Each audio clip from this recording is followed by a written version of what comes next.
exciting to be celebrating National Women's Entrepreneurship Day with you guys today.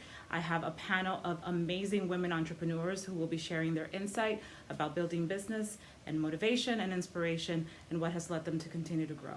It's a party. It's National Women's Entrepreneurship Day. Very exciting. I mean, what better way to celebrate than to surround yourselves with some powerful women entrepreneurs? And I want to know, what keeps you guys motivated? You know, what wakes you up in the morning and keeps you motivated in your businesses?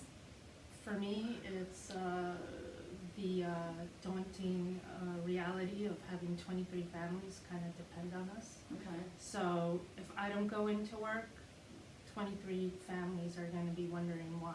Yeah. Also, college That's tuition. a huge motivation. It's a big motivation. And college tuition, having kids and, working with my husband every day to help them and give them a future. Amazing. Elsie? Yeah. So for me, it's my kids. They motivate me every day to keep pushing and to keep taking risks, and really just women that I meet as they're entrepreneurs or just moms who just look for guidance. So they tell me how much I inspire them, and so they motivate me every day as well. You know, as you're talking, I'm thinking, I think I'm a little older, so I remember... Not that much older. Stop it. Not that much older. I remember when I was, because I've been an entrepreneur since I'm 22, so I remember at like 25 saying, 50, done, never working again. And, you know, when I turned 45 even, if you do something you love, you're not working. So I can't imagine doing anything else. What really inspires me is being able to make a difference, make an impact. Like you said, if I can inspire somebody, if I can empower someone, if I could change somebody's life, every time that happens, even if it's one person, it keeps me up in the morning. Yeah. What has been your biggest business building lesson? There's so many. If I had to narrow it down, I would say having an epiphany when I turned 40, in my early 40s, that I couldn't do it all, and I could not control everything, and I could not be everything to every person, and it's okay to delegate, it's okay to teach people what you know, to reproduce yourself so they could take on responsibility, so I could do what I know how to do best. And that was the biggest epiphany, because it really changed my focus, changed my business, changed my income, changed my marriage, changed everything. Awesome. Wow, that's awesome. Yeah. I like that. Yeah. Yeah, so mine is really, it's not really all about networking. As much as networking is great, you get to meet new people, it's also about results. Because you could know 1 million people and network with them, but if you don't provide results to your clients, then you really don't have a successful business. Mm-hmm. So those are one of the things I've learned is really, as much as I love networking, I love meeting people and collaboration, if I'm not providing results for my clients, then I'm not going to be successful, and they're not going to be successful as well. Theodora? For me, I have to say, a couple years ago, Hurricane Sandy, that really impacted us a great deal, because overnight we lost over 10% of our customers. And being in that position, you have to, like you said, rebuild yourself sometimes, and also realize that something that happens out of your control, is you can't let it define you, you can't let it control you, you can't let it put you down. You have to get up, find something new, find a different way to move forward, pick yourself up no matter what happens, the economy, a hurricane, whatever it is, you will get through it.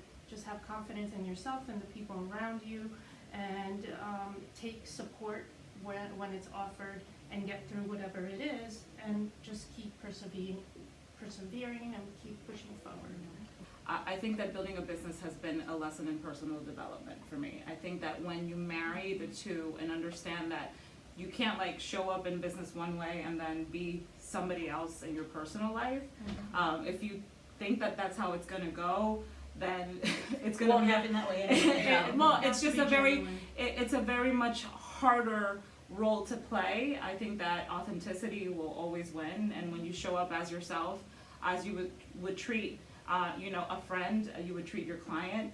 I think that people will connect with you in that way, in a more genuine and authentic way, and you'll have a better time. I feel like that's been my biggest lesson. The more you show up as your true, authentic self, would be your one piece of advice to any woman who woke up this morning and said, you know what, I'm going to start my own business.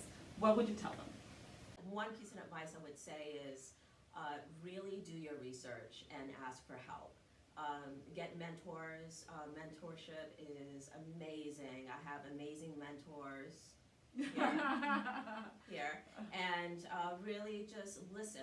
Do a lot of listening before you act on developing a business for yourself. So, I'm not disagreeing totally with what you're saying, but I have a more A-type personality, so I was gonna say just do it. You can research and learn as you go. Make sure you're passionate about what you do. Make sure you surround yourself with like-minded people, like Ilsy said.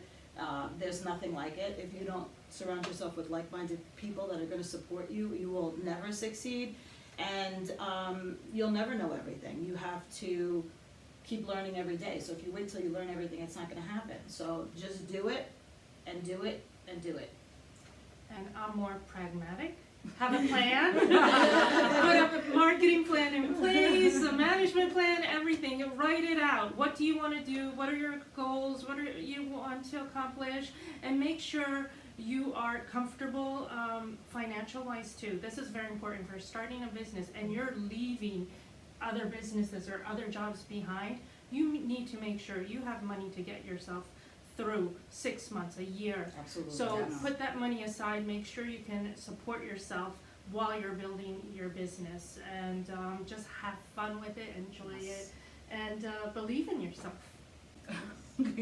I love how she said that she's very pragmatic, have a plan, because I know when I started, I didn't really... first. Oh yeah, and you kind of like figured it out as it was happening. Exactly. But I do remember my husband sending me to the Small Business Association. He was like, "Girl, please go sit down and talk to somebody because you have no clue what you're doing." And I think that that's what drives entrepreneurs, right? Is that flexibility, that freedom, that hunger to continue to create and to live in that excitement, because every day is not a payday, right? Every day is not an exciting day. Every day is not a payday, but I think that the freedom that you get to live as an entrepreneur, and I think that the exhilaration of creating something of value, and that people connect with, that has meaning, that has been built on blood, sweat, and tears. From here, we're going to go celebrate.